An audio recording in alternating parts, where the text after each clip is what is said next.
Heto na po ang 5 na unang nag-comment at 5 napili ko. Comment lang po kayo at kahit hindi kayo una baka mapili ko kayo sa shoutout.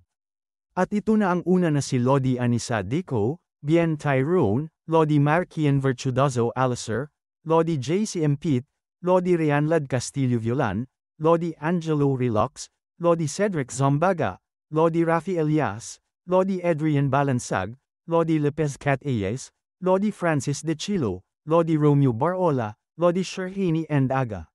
Maraming salamat po sa inyong lahat at kung bago ka pa lang dito, baka naman. Ika-206 na kabanata, sa pagpapatuloy. Sinabi ni Ran kay Ryo na maaari ba kitang hilingin ng isang pabor? Tila 4 na grupo ang susunod, pagkatapos mong matapos, kung maaari, gusto kitang kunin. Tumugon sa kanya si Ryo na pero medyo mahal ako, alam mo ba yon? Maari ko bang pakinggan muna kung magkano ang maaari mong ialok sa akin? 7 minuto bago nito, Group 5, Dark Sword Group. Sinabi ni Doc Go na gusto mong kunin ang ganoong kasamang makasalanan at kasuklam-suklam na tao. Kaya namin kahit wala siya. Tumugon si Ran sa kanya na ang 4 na miyembro ng 4 Celestial Squad ay madaling makakayanan nito. Ngunit may 5 bandila, at wala sinuman sa Dark Sword Group ang magdadala ng ibang tao, tama? Sa tingin ko, ayaw din akong dalhin ni Lady Doc Go. Nakatingin sa kanya ang mga ito ng tahimik habang sinabi naman ni Tang Sam mula sa likuran na sinabi ko na ito ngunit hindi ako magdadala ng sinuman. Tumingin si Ran sa likod na sinabi niya nakita mo? Ayaw kong dalhin ako ng isang lalaki. Kaya 3 sa 4 sa amin ang mabibigo. Sinabi naman sa kanya ni Wee na huwag kang mag-alala tungkol sa akin. Itinuro naman ng isa ang kanyang nasa likod at sinabi na dadalhin ko ang taong ito. Tumugon ito na salamat. Sinabi pa ni Ran na dahil hindi namin matatalo si Young Master Merong habang nagdadala ng iba, kung gayon ang mananalo ay si Young Master Merong. Nakatingin lang sa kanya ang dalawa na nasa likod ni Wee na may pagtataka. Napatingin naman sila sa gilid ng may magsalita na ngunit kaya ba ng taong yun na lutasin ang problemang ito? Dagdag pa ni Tang Sam habang umiiling ng ulo na sigurado akong nakukuha mo ang ideyang ito pagkatapos makita ang mga taong yun na tumatakbo sa mga babae ngunit si Official Biryu yun ay tiyak na hindi isang tao na magdadala ng sinuman. Maliban kung ikaw ang Ice White Phoenix, sa tingin ko ay nagsasayang ka lang ng iyong pera, Lady Yun. Sinabi naman sa kanya ni Ran na wala akong ganoong mga inaasahan. Ngunit, naniniwala lang ako na siya, ang pinakadakilang mandarambong sa akademya, ay aalisin ang restriksyon ng bandila. Nagtatakang sinabi sa kanya ni Tang Sam na totoo na siya ay isang mandarambong, ngunit paano niya haharapin ang mga bandila? Hindi, higit pa roon, maaari ba nating kunin ang taong yon? May pera ka ba, Lady Yun? Balik sa kasalukuyan. Sinabi ni Ran na paano ang isang gintong tael. Bibigyan kita ng karagdagang isang gintong tael kung lahat ng nasa aming grupo ay pumasa. Tumugon sa kanya si Ryu na sigurado. Hindi ka seryoso? Hindi ko akalain na magiging ganito ka kasinungaling, Lady Yun. Mula sa likuran niya mabilis na lumitaw si Tito Jiang at sinabi na ang halaga na ialok mo ay kaakit-akit sa isang normal na utak ng tao, ngunit imposible para sa taong ito. Bakit hindi mo ako kunin sa halip? Napatingin sa kanya si Ryu habang napahinga ng malalim na sinabi na Mister. Sa ganoong sirang karanasan sa negosyo, nagpaplano ka bang bumili ng isang king balloon flower o isang bagay? Maaari kang kumuha ng 5 gintong tail. Ngunit kahit 20 gintong tail ay hindi magiging sapat para sa akin. Natahimik lang sa gilid si Yeren. Tumawa si Ran na sinabi pa niya na naku, kung makukuha namin kayong dalawa, ito ay mas magiging maaasahan. Kung gayon, paano ang 5 gintong tael sa kabuuan? Kung hahayaan mo akong pumasa sa isang komportableng estado, 3 gintong tael. Sinabi naman sa kanya ni Ryo na kung lahat ay pumasa, 2 extra gintong tael. Kahit na may malaking diskwento, sa tingin ko ang 5 gintong tael ay isang makatuwirang presyo na babayaran para sa iyo. Lady Yun. At iyon ay sa aking sahod lamang. Seryosong sinabi naman ni Tito Jiang na napalagay ng kamao sa dibdib na okay lang ako sa unang alok. Magkaharap sila na tumatawang sinabi ni Ran na babayaran kita sa ibang pagkakataon sa isang pabor, Opisyal Biryu yun. At pagkatapos sinabi ni Ran sa sound transmission kay Ryu na paano ang pagtulong sa iyong relasyon kay Binibining na. Kahit paano, nararamdaman ko na marami akong gagawin sa kanya sa hinaharap. Napasilip sa kanila si Tito Jiang at sinabi sa isip na gumagamit sila ng sound transmission, ngunit hindi ko makita ang hugis ng kanilang bibig. Ano ang sinasabi nila? Sinabi naman ni Ryo na ang ganoong mga bagay ay hindi talaga kinakailangan ngunit gagawin ko itong isang blankong suri para sa mga hindi nahahawakang ari-arian. Ngumiti si Ran na sinabi niya na oo. Lahat pakisiguraduhin ang pagpasa. Nagtataka ako kung ano ang sinasabi mo. Bakit ka pupunta sa ganito kalayo? Sinabi naman ni Doc Go na hindi ka pa nga gaanong katagal sa akademya, at ngayon ang unang beses na nakilala mo ang ibang miyembro ng grupo, tama? Lady yun, ang sobrang kabaitan na gawain ay madalas na nagdudulot ng pagdududa sa iba tungkol sa iyong tunay na intensyon. Tumugon sa kanya si Ran na hanggang sa Mount Hua Covenant meeting, kailangan kong gumawa ng maraming kaalyado hanggat maaari dito. May daan-daang tao sa Heavenly Ghost Pavilion na gusto akong patayin. Dagdag pa niya habang may gulat sa mukha ni Doc Go na ito ay isang bagay ng buhay at kamatayan, kaya syempre kailangan kong gawin ang aking makakaya. Sinabi pa ni Ran dito na at sa kabila ng aking kakaibang salita. Dumating ka sa ganitong kalayo na nag-aalala tungkol sa akin, isang dayuhan. Si Lady Doc Go ay tunay na isang mabuting tao. Maaari ba tayong magkalapit pa ng kaunti? Kinilabutan si Doc Go na sinabi niya na lumayo ka. Nakatingin sa kanila si Tito Jiang na sinabi na tulad ng inaasahan. Siya ay medyo pambihira. Well, marahil yun ang dahilan kung bakit pinahalagahan siya ng Dark Heaven Alliance leader tulad ng isang anak na babae at ipinadala siya dito. Napatingin si Tito Jiang kay Ryu habang sinabi niya na kung gayon ayusin natin ang lahat sa ating panig din. Mas mabuti na panatilihing malinaw ang relasyong pinansyal. Sinabi pa ni Ryu na Mister, kalahating tael, habang ang natitira ay mapupunta sa akin.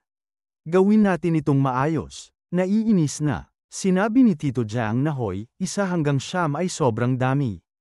Hindi ba seryosong mali ang konsepto mo ng kaayusan dito? Nakatingin sila sa unahan habang may sumisigaw na nagawa natin. Sinabi pa ni Huangbo na wow. Hindi ako makapaniwala, ang perfect ng lahat. Sinabi naman ni Moonhai na perfect. Kahit pagkatapos makita yun ngayon lang, sinasabi mo pa rin yun?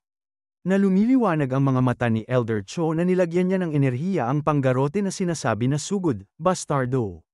Pag humarang ka, magiging punit-punit kang crepe sa ilalim ng aking palad. Dagdag pa niya habang napapalibutan siya ng mga ito na kahit ako ay hindi pa nakakasal. Alam nyo, sa tingin nyo ba hahayaan ko kayong mauna sa mga palihim na trick na yan? Sinabi naman ng isa sa itaas na ako ay isang miyembro lamang ng Group 3, Elder. Dagdag pa nito na 2 tao na porma sayon sa likod, ang natitira ay sumulong mula sa harap. Sinabi pa ni Hyun Won na pakiusap maging madali sa akin, Elder. Ako ay isang taoista. Sinabi pa ng nakaasul na ako ay isang solong anak. Elder. Sinabi naman ng naka-green na malakas na bumagsak sa lupa na dumating lang ako dito, Elder. At kung lahat kami hihintayin ka bago magpakasal, baka magulo na ang mundo. Sinabi naman sa kanila ni Elder Cho na malakas na nagpakawala ng enerhiya na kung gumuho man ang mundo o hindi, hindi ko problema yan. Makikita ang mga makapal na usok sa paligid na si Tabachoy ay nakuha ang mga watawat. Na sinabi ni Sansan nang makita ito na wow. Nagtagumpay sila sa pagnanakaw ng bandila. Dagdag pa ni Okyon na well. Hindi ito eksaktong isang marangal na sakripisyo, ngunit nagpapasalamat ako. Mula naman sa Group 10, White Sword Group. Sinabi ni Zhu Chuhan habang hinaharang ang ginawang mga pag-atake sa kanya na sobrang nakakainit ng puso. Sa totoo lang, gusto ko lang ibigay sa inyo ang bandila. Sumagot si Chang Hu na talaga. Sinabi naman ni Lady Kwan na hindi mukhang yun ang kaso. Maaari mo rin kaming bigyan ng pagkabigo kung gusto mo. Natatakot namang sinabi sa isip ni Junho na iligtas mo ako. Gusto kong lumabas dito. Makikita naman si Haryong na pinaangat ang lupa kung saan nakatusok ang mga watawat. Na sinabi pa niya na ang mga bandila. Sumagot ang kanyang buhat na oo, kukunin ko sila. Masayang sinabi naman ni Haryong na hindi namin kailangan ng mga bandila, ngunit mukhang cool lahat, tama? Sinabi naman ni Jin Sul na eksakto. Palakpakan ko rin ang iyong bahagi, batang Master Hyo Ryong. Makikita ang mukha ni Yongdu na sinabi niya na mga bastardo. Akala ko kayo ay mga tao, ngunit kayo pala ay mga beetles. Beetles, kung ang bedbugs ay mga insekto ng Cicodes family, na eksaktong tulad ng mga cockroach, kung gayon ang beetles ay nangangahulugang tunay na mga cockroach. Makikita ang mga ito kung saan ito ang tingin ni Yomdo sa kanila. Sinabi pa niya na kayong mga masasamang beetles. Sa tingin mo ba ay hahayaan ko pa kayong manganak ng pangalawang henerasyon at dagdagan ang bilang? Mas maaga kaysa sa akin din? Sinabi naman ni Hyunwoo na pakiusap magpahinga ng panatag. Ako ay isang tao na hindi kayang dagdagan ang bilang tulad mo. Elder, sinabi pa ng nakaasol na elder, kahit ikaw ay may mga pangarap pa rin at isang hinaharap. Sinabi naman nito habang nagbuhos ng tubig sa ulo na tigilan mo ang pagsasabi ng mga walang silbi na bagay at magbato lamang ng tubig. Ang elder ay nasa estado na kung saan imposibleng makipag-usap. Sinabi naman sa kanila ni Yomdo na ngayon ay mag-sterilize at susunugin ko kayong lahat. At sinigaw pa niya na kumpletong permanenteng full body hair removal enforce. Makikita sila na sumisigaw ang humarap kay Yomdo na hindi ito maari. Ang iyong anit. Protektahan ang iyong anit. Kung ang iyong anit ay tamaan, magiging kalbo ka. Sinabi naman ni Sansan na hindi ba ito ang perpektong pagkakataon upang umakyat sa puno? Sinabi rin ni Okyon na dapat na ba tayong tumakbo? Sinabi naman ni Jean habang napatingin sa gilid na teka lang. Kung maghihintay tayo ng kaunti pa. Nandyan sila. Wika naman ni Gangsang nang makita ang mga ito.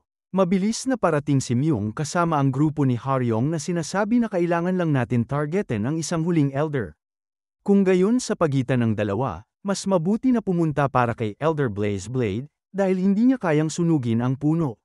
Sinabi naman ni Chang-hoon habang mabilis na tumatakbo na pupunta din kami. Akala ko mapapahamak ako pag pumunta ako sa iyo, Grand Elder, pero buti at hindi nangyari. Tumatawang sinabi naman ni Lady Kwan na nagbibiro ka lang. Gayunpaman, nag-aalala ako tungkol sa pagiging walang hiya sa aking ama, ngunit natutuwa ako na ito ay nagresulta ng maayos. Sinabi naman ni Haryong na umalis sa aking daanan. Gusto mo bang tanggalin ang iyong buhok ni matanda Blaze Blade din? Sumagot si Myung na hindi yon, ngunit gusto kong maging iyong kalasag. Tara na, Lady Ping. Sinigaw naman ito na tara na din. Itinutok naman ni Jin Soul ang kanyang espada sa unahan na sinabi na Young Master Hyo Ryong, ipapalipad mo ba ako ng tuwid patungo sa puno? Kung gagawin natin ito ng tama, maaari itong maging isang magandang pagkakataon upang tikman ang Blade's Burning Sword Key ni Elder Blaze Blade. Natumugon si Hyo Ryong na haha. Siguro gusto mo ang mainit, Lady Lee Jin Soul. Naiinis na namang sinigaw ni Yomdo na kayong mga baliw na cockroaches. Hoy, kayong mga maliit na bastardo. Sinasabi mo ba na mukha akong mas madali kaysa sa ice bastard na yun? Sinabi naman ni Great Elder Kwan na hindi masama ang paghatol ng mga opisyal. Panatilihing nakakontrol ang iyong kasiyahan. Ngunit huwag kalimutan na hindi bababa sa 5 tao bawat grupo ang dapat pumasa. Sinigaw pa ng mga ito na sa bilang na ito, kaya namin ito. Lahat, sumugod ng sabay-sabay. Nagpalabas ng apoy si Yomdo habang sinasabi na okay, sige ilabas nyo na ang inyong makakaya, mga pasaway. Kung ang puno ay sinunog o hindi, kayong lahat ay dapat puksain. Makikita si Yomdo na lumiliwanag ang mga matang may. Nagsasalita na tulad ng inaasahan kay Elder Blaze Blade, ikaw ay kamangha-mangha. Papalapit si Lady Kwan na sinasabi nito sa kanya na ang Red Flame ay sobrang cool din. Oh, tinitingnan mo kami? Sinabi naman ni Myung na Elder Blaze Blade, pakiusap parusahan mo ako. Sinabi naman ni Haryong na tumabi sinabi ko, na nakikita naman ni Yomdo ang katauhan ng kanyang pinakamamahal sa anak nito na si Lady Kwan. Na naging asawa na ni Great Elder Kwan, na makikita na kuminang ang mga mata niya, at isang malakas na apoy ang makikita na may mga sumisigaw ng sakit. Napakamot naman sa pisngi si Huangbo na sinabi na gayunpaman, sa tingin ko ay kahanga-hanga. Ang mga opisyal na tumulong sa Squad 3 ay nagdusa ng malaking pinsala, mga nakaligtas ng Group 3, Dark Sword Group. Ay makikita, sira ang damit ni Myung na sinabi niya kay Haryong na Lady Ping, mukhang ang iyong manggas ay medyo nasunog. Ayos ka lang ba? Nagulat ito na sinabi na huwag kang pumunta dito. Umalis ka, baliw ka ba? At makikita ang Group 10 Survivors, White Sword Group, na may nagsasalita na maliban sa isang tao mula sa bawat grupo, parehong Group 3 at Group 10 ay pumasa. Napahawak sa ulo si Huangbo na sinabi niya na ang buhok at damit ng lahat ay medyo nasunog, ngunit yun lang ay Na sinabi naman ni Moonhye na iyon ay nakakatakot. Sa ilang tao, maaari itong maging isang bagay tulad ng dignidad ng tao. Ngunit tingnan mo lang ang mga yun ngayon. Sinabi naman ni Tang Sam habang nasunog ang buhok na sinusubukan kong palawakin ang aking daanan sa kasal. Ngunit mukhang tapos na ito ng lubusan. Paano kung ako ay maging isang kalbo na tao tulad nito? Sinabi naman ni Hyoryong na ang iyong anit ay mukhang ayos, kaya sa tingin ko ay magiging isang malusog, mabuhok na lalaki ka uli, Senior Tang. Mas mahalaga, mukhang hindi maibabalik ang kalusugan ng kaisipan ni Senior Namgang. Ayos ka lang ba? Makikita ang bakas ng sampal sa mukha ni Gangsang na sinabi habang lumuluha na salamat sa pagpapahiram sa akin ng iyong panlabas na damit. Ako ay nasunog hanggang sa aking puwit dahil sa mga apoy. Ryong ang unang tao na pumalo sa aking pisngi. Naiinis namang tumingin sa mga ito si Tito Jiang na sinabi niya na ngayon, kami naman, ngunit tingnan mo ang sitwasyon ng tatlong yon. Walang pagpipilian. Kung ito ay para sa tagumpay, hindi ko titigilan kung anuman ang gagawin mo, alien. Dapat tayong lahat ay pumasa. Natumugon si Ryo at sinabi na ibig mo bang sabihin ang sinabi mo ngayon? At dito na po nagtatapos ang ika-206 na kabanata.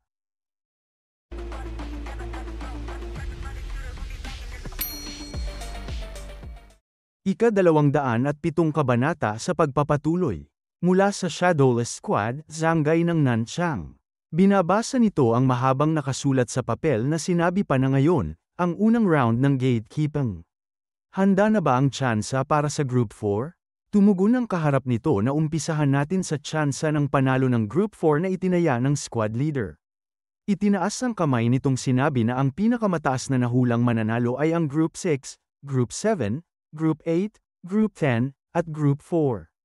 Ang tsansa para sa Group 4 ay 6.72 na beses. Nagulat ito habang naiisip si Myung at Chonhun at sinabi na kung isasantabi ang Group 6 ng Living Bright Heavenly Dragon at Group 7 ng 3 Absolute Swords, bakit pang 5 lang ang grupo ng squad leader? At nandoon pa ang Grand Champion ng 3 Saints Martial Tournament, ang Ice White Phoenix, at ang Lightning Sword Dragon, bakit? Binuksan nito ang papel at sinabi na yun ay dahil ang mga tao ng Vice Leader ng Alyansa ay nagtipon sa Group 8 Nanograms Wind Sword Dragon na si Wiji Chon. At sa grupong 10, naroon ang anak na babae ng punong guro at ang apo ng Sword Saint, Iron Lily Pangharyong. Dagdag pa ng kaharap nito na ang Group 4 ay may Ice White Phoenix at Lightning Sword Dragon, ngunit marami ang nanghuhula na mabibigo silang lahat dahil ang striker ng Zither ay baliw. Naiisip nito si Tito Jiang na sinabi niya na mga hangal. Ang pinuno ng ating pangkat ay nasa mismong Group 4 na yun. Kung tataas ang tsansa para sa atin, mabuti yun. Dagdag pa ng isa na totoo yun. Sunod, ang tsansa para sa trio na pastahan sa mga Group 4, 5, at 10, ayon sa boto ng pinuno ng pangkat. Ang trio ay nangangahulugang paghula sa unang, ikalawa, at ikatlong pwesto sa anumang ayos. Ang hula ay na ang mga Group 4, 5, at 10 ay magiging nasa top 3. Kaya, umaasa ang pinuno ng Shadowless Squad na manalo ang Group 4, at ang mga Group 5 at 10 ay maging ikalawa at ikatlo. Upang parehong kumita ang magkabilang panig. Ang pagsusugal ay maaaring magdulot ng malubhang pinsala at sakit sa mga individual, pamilya, at lipunan. Napatingin ang mga ito sa isang ito nang magulat nang makita ang papel na sinabi na paano nangyari ito ay 53 at 53.522 beses ang tsansa. May gulat sa mukha nito na sinabi na 0 hanggang lampas 53 beses. Gaano karami sa aming buwanang ipon at pondo para sa emerhensya? Ang inilagay natin dito? Agad na nagkwenta ang isa na sinabi na halos 12 gintong baras sa kabuuan. Kung matupad ang hula ng pinuno ng pangkat, makakamit natin iyon. Masayang sinigaw ng mga ito na napataas pa ng mga kamao sa ere na kumita ng higit sa 642 gintong baras. Sabay-sabay tayong palakpakan para sa dakilang pinuno ng pangkat. Squad Leader. Squad Leader. Balik kay Tito Jiang na may kakaibang mukha na sinab-isa-isip na hindi ako tumaya dahil ako ay isang kalahok. Ngunit ang kapakanan ng aking mga nasasakupan ay nasa aking mga balikat. Dahil mayroon ng mga grupo na nakapasa na may 7 tao. Tumingin sa gilid na sinabi pa niya sa isip na para sa Group 4 na maging una, lahat ng mga baliw na yan ay dapat pumasa, at pagkatapos sinabi niya na hoy, kayo. Makikita si Ryo na nakapatong kay Hyorong na sinabi pa ni Tito Jiang na tama ba talaga ito? Hindi ko sinusubukang pigilan kayo, talagang curious lang ako kung ayos lang ba ito. Tumugon sa kanya si Ryo na ano ang hindi ayos. Ryong. Medyo hindi kaaya-aya ang hitsura ng damit ni Ryong ngayon. Sinabi ni Hyoryong na wala nang magagawa, Jiang Hang. Naiisip niya ito na sinabi sa kanya ni Gang Sang na hiniram ko ito kay Tang Sam, salamat sa iyong damit. Na sinabi pa ni Hyoryong na dapat iwasan ko ang mga bahagi ng aking pang-itaas na kasuotan na nahawakan ni Senior Namgang. Tumawa siya at sinabi pa na at medyo awkward kung mahawakan din ng mga paa ni Ryuyon ang aking katawan. Para sa akin, ngayon, ito ang pinakamahusay na kompromiso. Sinabi pa ni Tito Jiang na kalimutan mo yan, bakit kayo nagpupunta sa ganoong unstable na estado gayong unstable na kayo? Sa simula, balak kong hilingin kina Senior Namgang at Senior Tang Cholgi na sumama sa Group of 2. Sinabi naman ni Tang Sam na kuminis na ang ulo na kahit na nakaharang ang aming landas ng kasal, huwag lang yun, pakiusap. Kung sasama kami ng magkasama sa estadong ito. Natahimik lang si Gang Sang na tumatakbo. Sinabi naman ni Ryo na narinig mo ba yon? Kasama natin si Lady na, ngunit balak ninyong lumikha ng ganitong malaswang eksena. Sinabi naman ni Hyoryong na haha. Ang teknik sa galaw ni Ryuyon ay nakakagulat na magaang at matatag. Dagdag pa, ang pagbaba ng interest rate ng 0.03 ay nagpapalakas din ng aking isip. Napatingin si Tito Jiang na sinabi sa isip na kahit paano, nag-aalala ako na maaaring dalhin ng alien ang Ice White Phoenix, ngunit baka ito ay isang pagpapalang nakatago. Sinabi naman ni Yeren na wala kang dapat ipag-alala tungkol sa akin. Usapin lang ito ng hindi pagtingin, yun lang. Bukod pa rito, ang kasalukuyang anyo mo ay hindi rin maganda. Sinabi naman ni Moonhye na tama yon. Ngunit ang mga tao sa kabilang panig, ano ba talaga ang ginagawa nila? Nakita niya lang grupo ni Yuji Chon na nakaharang na sinabi pa ni Moonhye na sa tingin ko, karamihan sa mga taong yon ay mula sa Group 8. Hindi pwede. Sinabi pa niya na naghanda si Yeren na ang Ice Phoenix Protection Squad. Ano ang ginagawa nila dyan? Pinagmasdan ni Yeren ang mga ito. Nakita niya ang mga nasa isip nitong sinasabi na Yeren. Ipapakita ko sa iyo kung paano babagsak ng kaiyahiya ang hayop na yon. Hindi kita iniwan sa tabi ko para ibigay sa kung sinong talunan. Dagdag pa ng isa na nababaliw na. Makitang basa sa tubig ang Ice White Phoenix. Oo, sapat na. Tingnan mo ang Ice White Phoenix na masayang tumatakbo papunta sa atin.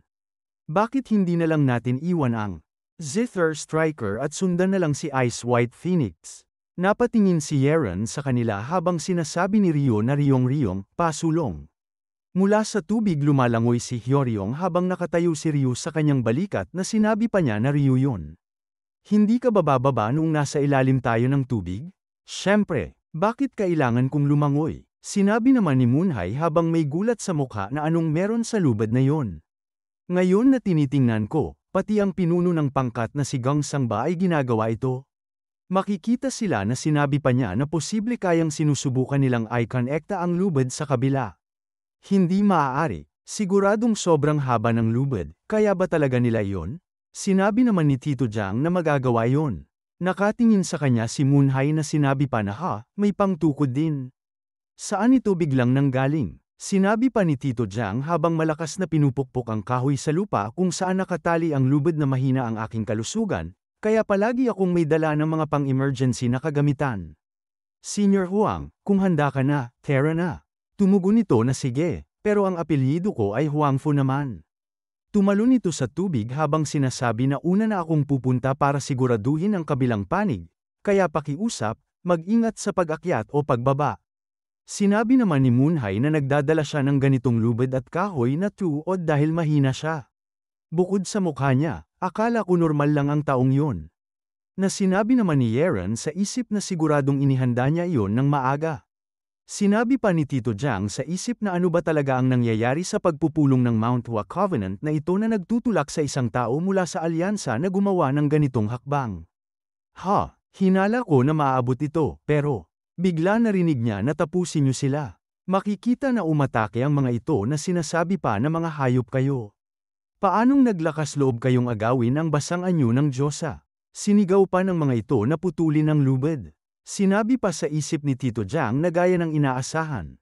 Gulo na talaga. Sinabi na Ma'am ni Tang Sam, hawak ang lubid na iligtas mo ako. Nasunog ang aking mga damit kanina, kaya nawala na ang aking mga nakatagong sandata. Sinabi naman ni Tito Jiang na aayusin ko ang lubid. Ibinaon naman ni Hyoryong ang kahoy gamit ang kanyang paa habang sinasabi na sa tingin ko, matibay na itong nakabaon ngayon. Nasa harapan nila ang mga ito habang tinutok sa kanya ang espadang sinigaw nito na ang hangal na yan ay may 3 jujubis na lang. Kung mananatili tayong alerto at defensible, madali nating maiiwasan. Tirahin natin sila bago dumating ang Ice White Phoenix. Mabilis na sumugod ang mga ito habang nakatayo lang si Yuji Chon na sinagaw pa na Terra na. 3 lang ang kailangan nating iwasan. Mamatay kayo. Seryosong nakatingin naman si Yuji Chon na sinabi pa sa isip na kung mananatili kayong alerto at defensible, madali ninyong mailagan. Mga hangal, hahandusay din naman ang lahat ng iba pa. Naghanda si Hyoryong na kinuha ang kanyang 2 espada na sinabi na Ryuyon. Madali lang ito hanggang ngayon, meron ka pa bang jujubis? Sinabi ni Ryo na huwag kang mag-alala. 3 ay sapat na. Makikita ang mata ni Yuji Chon na sinabi pa nito sa isip na yun ay dahil siya ay isang halimaw, at ang bangungot. Na naalala pa niya ang nga pangyayari na sinabi sa kanya ni Ryo na iniwan ko ang mga buto at litid na buo. Dagdag pa niya habang nakatingin sa kanya ito na dahil kailangan mong hawakan muli ang iyong espada. Makikita ang mga hiwa nito sa braso na sinasabi sa kanya ng isang tao na kahit anong tingin mo. Galing to sa espada o siguradong mga hiwa ng isang claw art. Kung mas lumalim pa ng kaunti, hindi ka na talaga makakahawak ng espada gamit ang braso mo. At makikita ang paru-paro na tila nahuli sa sapot ng gagamba. At nang dam-aikit ito ay nawasak. Na ito pala ay si Yuji Chon na muli na naman niyang hiniwa na sumisigaw ng sakit. Dagdag pa niya sa isip habang may nililunok na pil na ngayon tatapusin ko na ito. Naalal pa niya ito. Na sinabi sa kanya ng matandang ito habang inaabot sa kanya ang pil. Na ang one-shot pil na ito ay ipinangalan sa one-shot bet, dodoble nito ang iyong panloob na ki sa loob ng 1 oras, gayunpaman. One-shot bet, literal na ibig sabihin ay ihagis sa pagitan ng langit at lupa, ginagamit kapag iniiwan ang kinalabasan sa langit at ginagawa ang huling pastahan. Sinabi pa ng matanda sa kanya na ang gamot na ito ay nakakaapekto sa dugo. Kung mahulog ang higit sa 1 mangkok ng dugo sa pagitan. Sa pinakamalala, maaari mong mawala ang karamihan ng iyong orihinal na panloob na ki. Balik sa kanya na naiinis na sinabi na sa pagharap sa isang halimaw na tulad niya, wala na akong luksong mag-alala sa mangyayari pagkatapos. Sinabi pa niya habang makikita ang kamay ni Ryo na hinawakan ng mahigpit ang mga jujubi na ngayon na ang oras.